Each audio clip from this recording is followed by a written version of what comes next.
Tere õhtust! Esmaspäev, 13. veebruar ja me oleme Ringvaate lugudega teie ees. Me alustame aga täna palju kõneainet pakkunud Eesti Päevalehe artiklist, kus siis väidetavalt on Eestis umbes 30 000 noort inimest, kes ei tööta ja ei söö, vaid on hoopis oma vanemate juures ja vanemate palgal. Mis nendega peale ja kas peaks hakkama, sellest meie lugu jutustabki.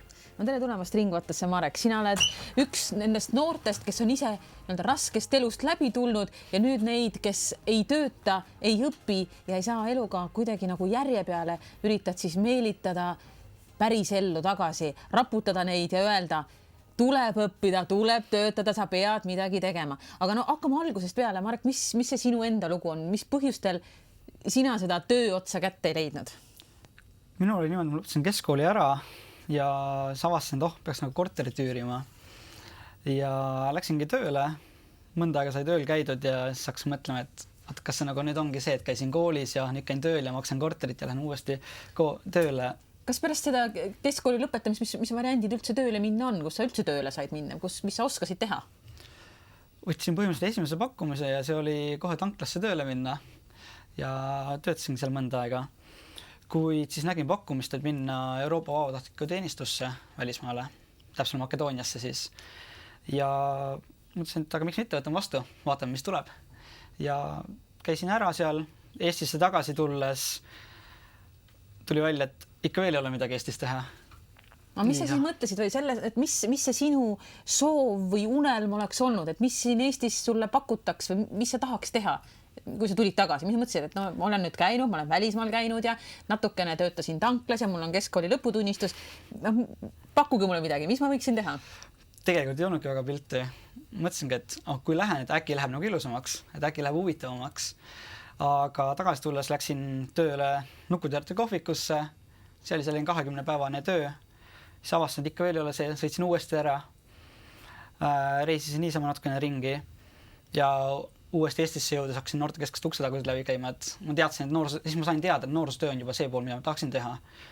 Ja jõudsingi tealt sellise programmini, et öeldi, et järgmine kuu tuleb Tallinnas ja võtsin vastu.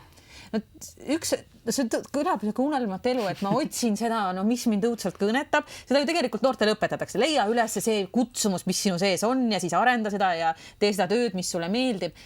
Kas on ka varianti, et ei saa teha päris seda tööd, mis meeldib ja ei saa ema käest küsida lõputult üüriraha või söögiraha või kuidas see käib? Kuidas sina sa olid üle aasta tegelikult niimoodi maa ja taeva vahel, et ei tea, mis saab. Kuidas sa majanduslikult hakkama said? Eks seal oli nagu erinevad olukordi, et oligi sõpru, kes aitasid. Vahepeal elasin ka vanemate juures, siis tulin jälle tagasi. Et tegelikult minu enda tagasi sa mõtled siis Tallinna ja kuskil maapiirkonna Kohila, Tallinn liikusin nagu seda vahet. Ja tegelikult näiteks minu näitel ongi see, et tegelikult on pere on taga olemas ja me saame nagu väga hästi läbi, aga need elavad väikses kohas. Eks kui ma tahaksin kuhugi tööle minna, siis ma peaksin ikkagi liikuma sealt välja. Sellepärast ma tulin ka ära. Et kodus pere juurest seda tööd leida sealt kõrvalt või seal kandis ei olnud varianti? Et see oli nii väike koht ja selle jaoks.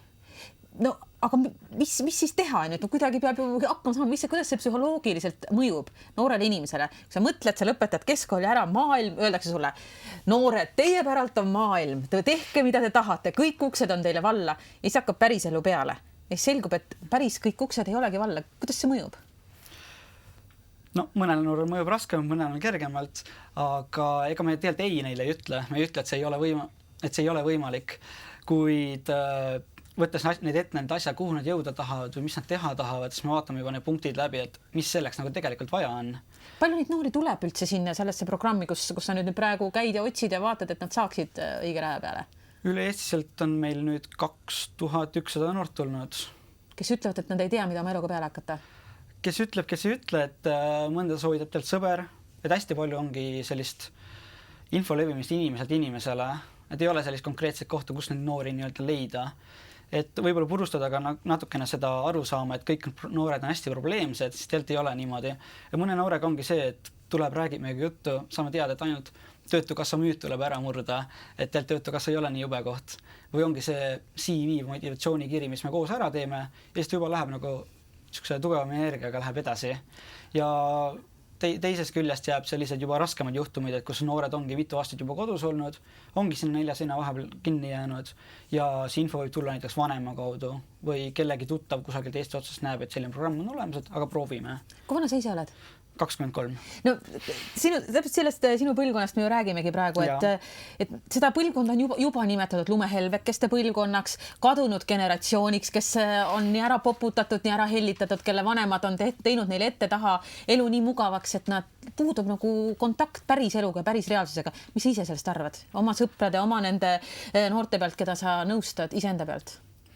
Ma arvan, et need sõnad tulevad just selliste ekstreemsemate juhtumite pealt. Et ongi, need on lihtsamaid juhtumeid, on raskemaid juhtumeid ja need raskemaid ei ole nüüd need 30 000, mis Eestis nagu need numbrid välja on toodud. Et sinna alla käivad ka sellised lihtsamaid juhtumeid, et ongi noor kooli ära lõpetanud, ei tea, mida teha tahab, võib-olla ei saanud teise kooli sisse, tekib seal 1 aasta vahet sisse. Ja kui edasi ka ei tea, mida teha, et sealt hakkabki see venima. Et see on juba see pool, kus me püüame selle noore üles leida ja juba mingid variante välja hakata pakkuma. Kas või lähtuvalt juba sellest, mis talle huvi pakub? Lähed, kõnnid mööda, no ma ei tea, Tallinna tänavat, vaatad mingi noor, võib-olla ei tööta. Võib-olla koputad ja ütled, kas sa töötad? Koolis käid? Ei käid? No tule meie juurde. Kuidas see käib? See pool võib-olla väga ei ole niimoodi, et see, kus me ise nagu noorteni jõuame, ongi võib-olla festivalid, messid, üritused, kus me oleme nagu boksiga väljas, aga lisaks me teeme ka koostööd erinevate projektidega ja programmidega, ka näiteks mobiilsed noorsootöötajad, nii Tartus kui Tallinnas on just see tugevam pool ja teistes Eesti punktides ka noorsootöötajad ise, lähevad tänavale, aga Tallinnas see päris niimoodi ei ole, kuna noori tuleb igalt poolt, on nii Eestist kui ka välismaalt, et siis me ei saa nagu näo järgi öelda, et kuule, sina vist oled probleemne, et tule. Mis te siis teete teile inimesega, kes on, ma ei tea, paar aastat istunud kodus einte vahel, tal on selge, et ta tahab teha midagi, ta tahab teha, aga eriti nagu konti murdvat tööd ei taha teha, tahaks teha midagi, mis oleks uhke või eriline, aga seda ei ole pakkuda kohe. Mis taga teha? Tahaks, et elus oleks glamuuri ja midagi hingele. No see tuleb võib-olla töökuulutused ette võtta ja näiteks juba läbi vaadata, et aga mida nad nõuavad, et välja tuua siis need enda nagu juba plussid ja miinused, et kuhu see noor nagu sobiks ja kuhu ei sobiks, et võib-olla tulebki pool aastat, aasta kusagil mujal tööd teha, et nagu selle asjani välja jõuda. Võtavad nad sellist nõu kuulda, et tööta pool aastat, tee midagi muud, tee midagigi ja näe, kuidas elu toimib. Või pigem ei? See rohkem tuleb selle läbi, et me paneme nagu püüame leida ühiseid eesmärke ja juba läbi nende eesmärkide. Et niisama öeldes jah, et näed, tee seda, see sind aitab, siis see päris nii pidi ei käi. Et noor peab ikkagi nagu ise selleni jõudma. Et on küll nagu tugiprogramm, aga samas me ei tee nagu noore eest kõike ära, et me anname natuke nagu suuname ja anname nagu ideid, kuid see noor peab ise selle sammu tegema sinna. Ja siis, kui ta on nõus, siis aidata saab siis, kui inimene tahab, et teda aidatakse. Jah, täpselt. On teil psühholooge, sellist tugipersonalist, et tõesti võib olla kahel ka depressioon või mingi muu mure üldse seal taga, et inimene ongi ühiskonnast eemale jäänud.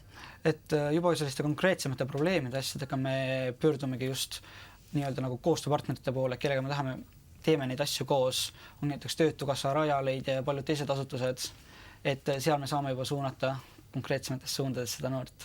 Et me ei olegi Eestis nagu midagi uut looma hakanud, vaid me võtame kõik kokku selle, mis nagu seal on ja kasutame neid, ehk siis tugevdame üksteise jõude.